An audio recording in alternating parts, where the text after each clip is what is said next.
I-level up po natin ang ating suman na kamuting kahoy at gagawin natin itong buko pandan suman na kamuting kahoy. Napakasarap po ito at nagkumplement talaga ang sarap ng buko, pandan at ang ating kamuting kahoy. Tara, panoorin po natin ito. Hi, I'm Dance and this is my channel.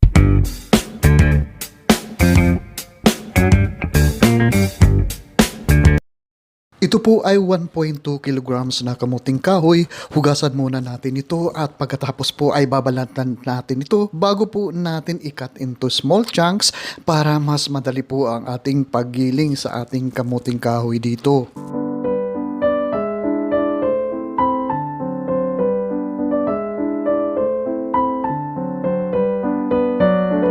Gigilingin po natin ang ating kamuting kahoy sa isang ordinaryong blender ay pwede na po para po ito ay maging pino at mas pino po ang texture ng ating suman kapag naluto na po ito.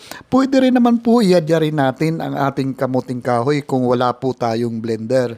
Dito ay magdadagdag po tayo ng 2 tasang tubig para mas madali natin igiling ang ating kamuting kahoy. Pagkatapos mamaya ay tatanggalan din natin kung ilang cups na tubig ang ating idinagdag po dito.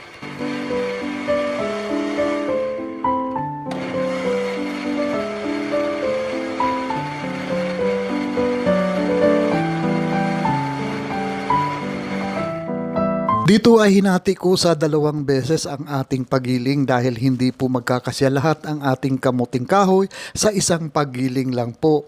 Bali 2 tasang tubig ang aking nagamit dito at ibuhos po natin sa isang lalagyan pagkatapos po natin magiling ang ating kamuting kahoy. Pero kung yayadya rin lang po natin ang ating kamuting kahoy ay hindi po natin kailangan magdagdag ng tubig dito. Yun na po yun.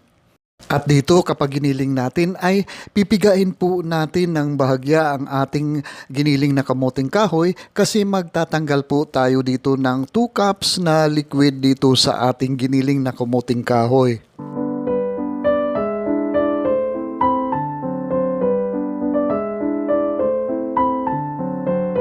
At habang pinipiga po natin ang ating giniling na kamuting kahoy, ay special shoutout natin si Banban Malaga ng Negros Occidental.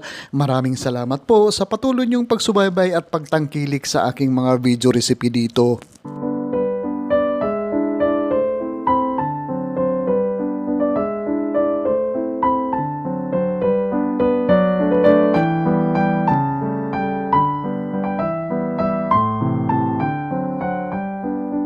O ayan, ito na po ang ating piniga na liquid dito sa ating giniling na kamuting kahoy. Ipapatining muna natin ito ng siguro mga 1 oras at pagkatapos ay magbabawas po tayo dito ng 2 cups na liquid yung ating idinagdag na tubig dito. At pagkatapos po ay yung matira ay ibabalik po natin doon sa ating giniling na kamuting kahoy kasi nandoon po yung starch ng ating kasaba na giniling dito. Ganito po yun. Ito po yung starch. Kailangan maibalik po natin ito para ma-maintain ang masarap na lasa ng ating kamuting kahoy.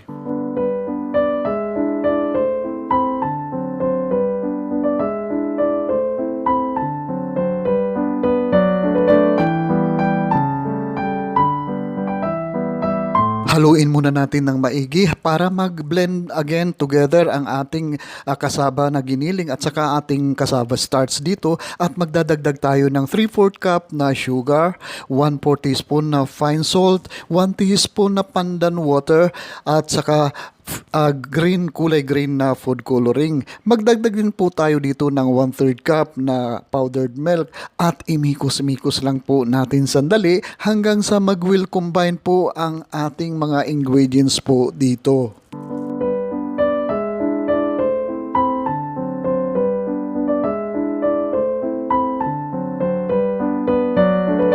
At kapag nahalo na natin ng maigi ang ating mixture dito ay magdagdag naman po tayo ng 1 cup na malambot na buko dito sa ating mixture.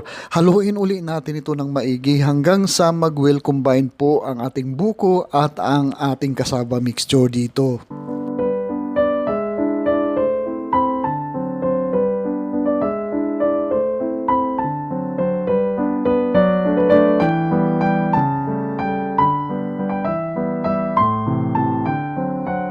Ngayon naman po ay magbabalot na po tayo ng ating mixture at ganito po ang ating pagbalot gamit ang dahon ng saging. Panoorin nyo na lang po hanggang sa dulo ang ating video at matututunan nyo po kung paano ko binabalot ang ating suman na kamuting kahoy.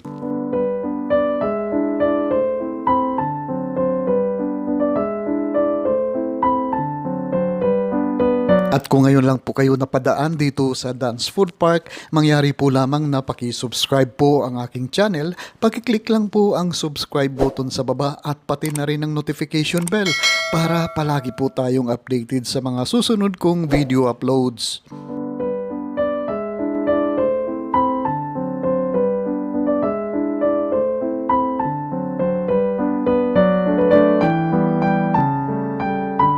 At kapag nabalot na natin lahat ang ating kamuting kahoy, ay pagtakipin po natin ang dalawa na magkatakip at pagkatapos ay tatalian po natin ang ating binalot na suman para hindi po pasukin ng tubig kapag ito po ay ating iluluto na mamaya.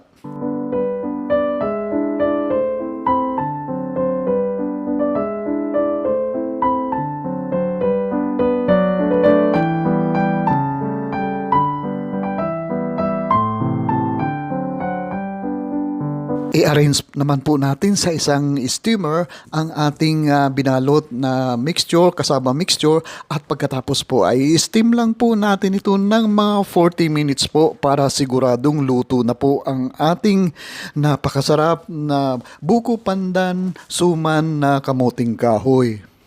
Palalamigin lang po natin sandali bago po natin tanggalin ang mga tali dito at ayusin ang forma ng ating suman na kamuting kahoy. At kung meron po kayong mga comments or kung meron po kayong mga request na recipe, paki-post lang po sa comment section sa baba at sisikapin natin na tugunan ito. Maraming salamat po.